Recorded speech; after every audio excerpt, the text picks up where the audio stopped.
This is the main screen that you land on when you first log into the VAVA app. In the upper right hand corner here, you see a plus sign. Selecting that will show you how you can actually add more hubs or cameras to your VAVA account. Now, right here, you can tell right away that you can have 4 cameras per base station. So I like the fact that that's actually visible in the app itself and not having to wonder or go hunt down that information elsewhere. Once on this page, in the upper right hand corner, there's a sprocket which you can select that will bring you to either your base station or your individual camera. And there's lots of ways to get to the same place, but I want you to know what that is, and that's why I touched it. And we're going to go back to our main page, because on our main page, this is where the information is. You will notice that I have my camera feed right here. It says live, even though right now it's not live. It didn't quite get a new snapshot of my outdoors because, well, I'm doing this in the dark. If we click on live now and give that a second to load in, you can see that outside it's actually dark. But once you click on your live feed, you will see your live feed here. If you turn your cell phone, you will get a full view of it. And in the upper right hand corner, you've got a sprocket. Selecting that brings up all of our options for our outdoor camera. So to start, if we select that, you can change the name. We're gonna go back because we don't want to. You can turn on night vision, on or off. What that does is actually turn on or off the IR sensors. It will go into night vision mode on its own. It actually is very good in comparison to other cameras that I've tried. In very low light situations, it doesn't need the IR and it almost has a colored look for night stuff. So I do appreciate that. That's really nice. The flip image, so if your camera is situated thusly and you need to flip the image, well, that's how you can flip the image. So selecting that, you can say flip horizontal, flip vertical, and horizontal. So you can have a lot of customization in how that video feed is presented to you.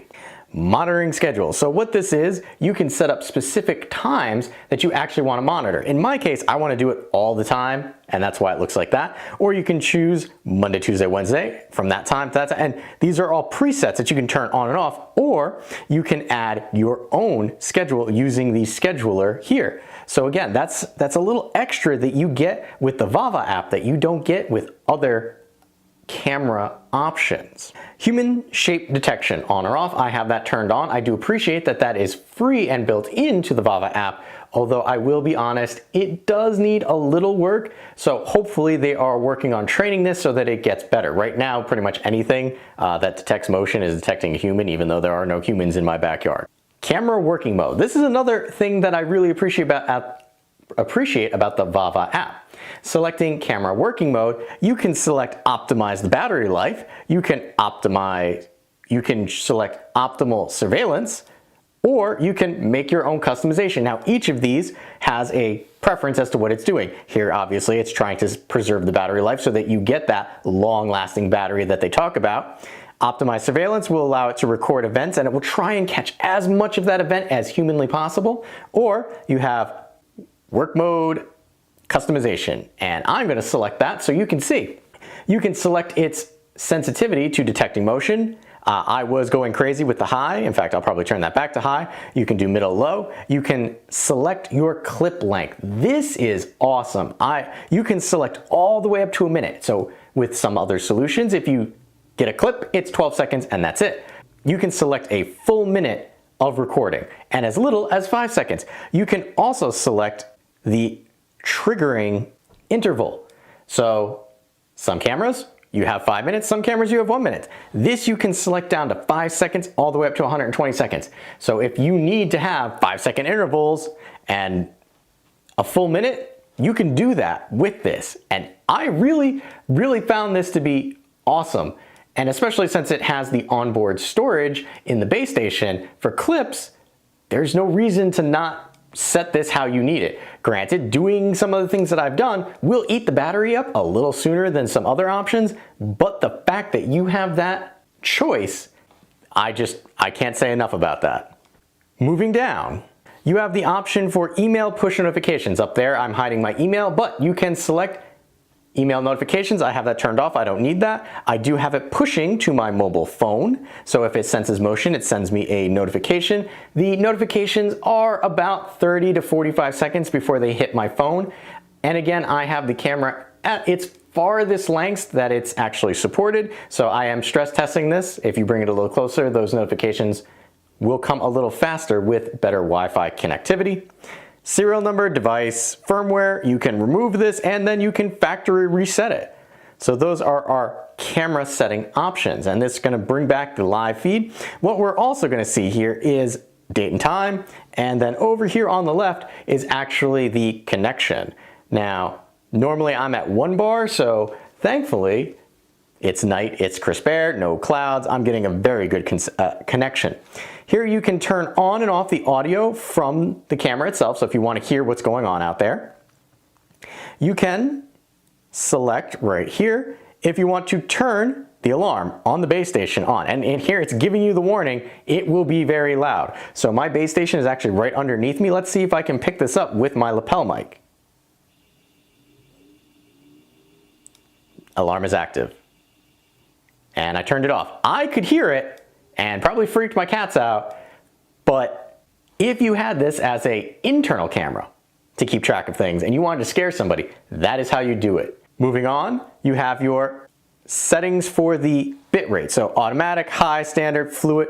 This will dynamically change the HD to lower quality to bitrate. I wish this was a little more explanatory, because if I select high, it really doesn't tell you. It just says resolution change to high.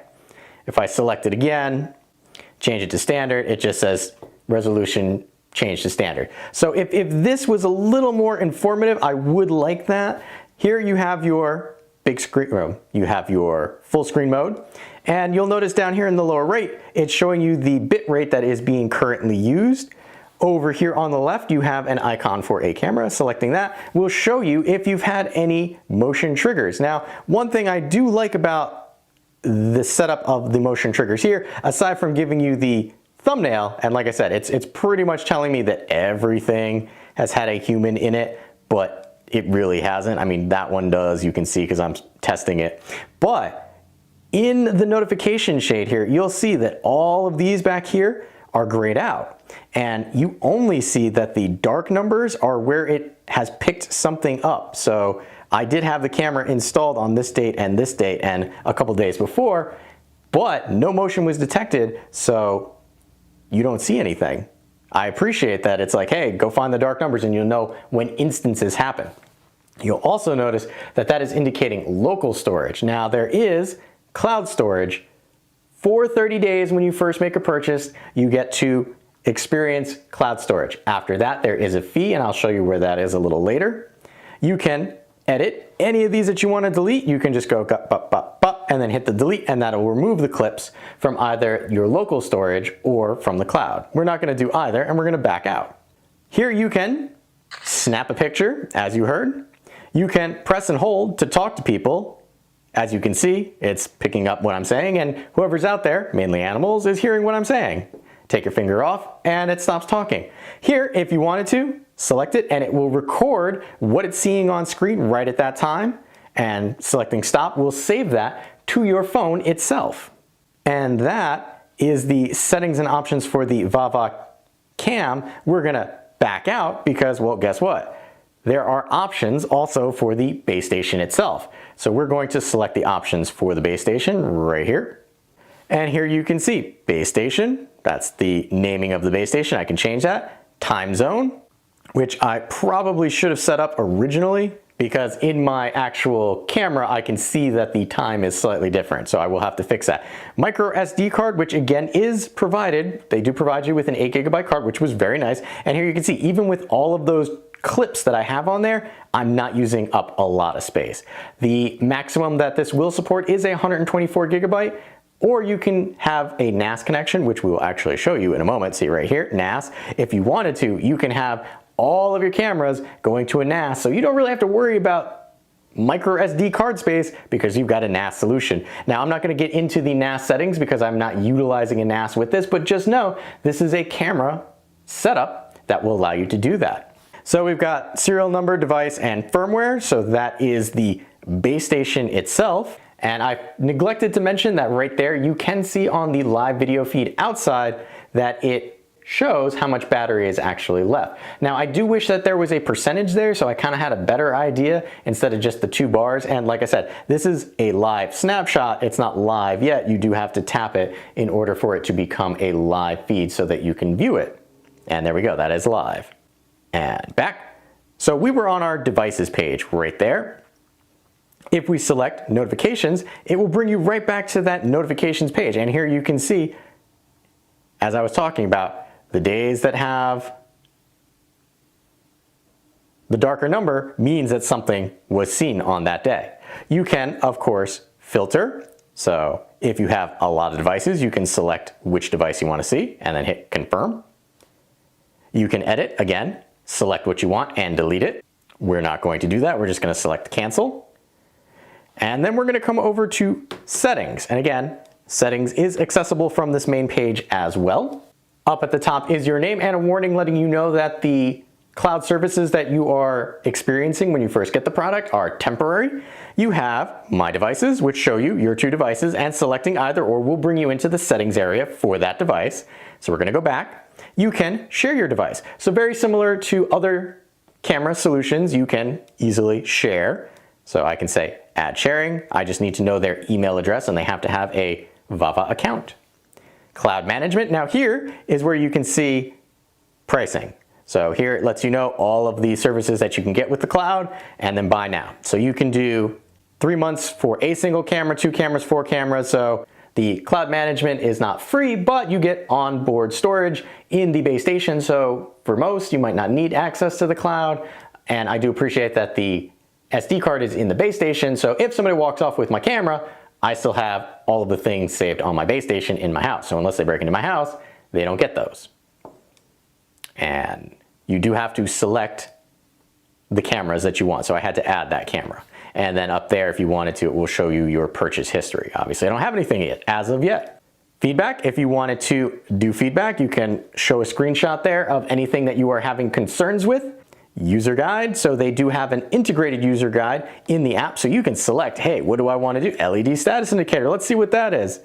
Hey, okay, here's all the information on LED status indicators. I do like apps that do that and cut down on the paper products that you get in the box because I put that somewhere and I forget where it is. So I do enjoy them having this integrated right into the app itself. So here, you want to see the device battery? There you go. All your information. Hey, it even tells you how long it should take to charge this. Extended warranty. So obviously if you purchase this, you can extend your warranty by filling in the information here. And then about VAVA Home, well, here you go. All the information about the application that you are using. There are some things that it will ask for permission for, and if you are on an Android phone like I am, you can select to only allow it to have access to that when the app is running, such as the microphone and the gallery. But that has been a look of the VAVA Home application to use with your VAVA Cam Pro. What you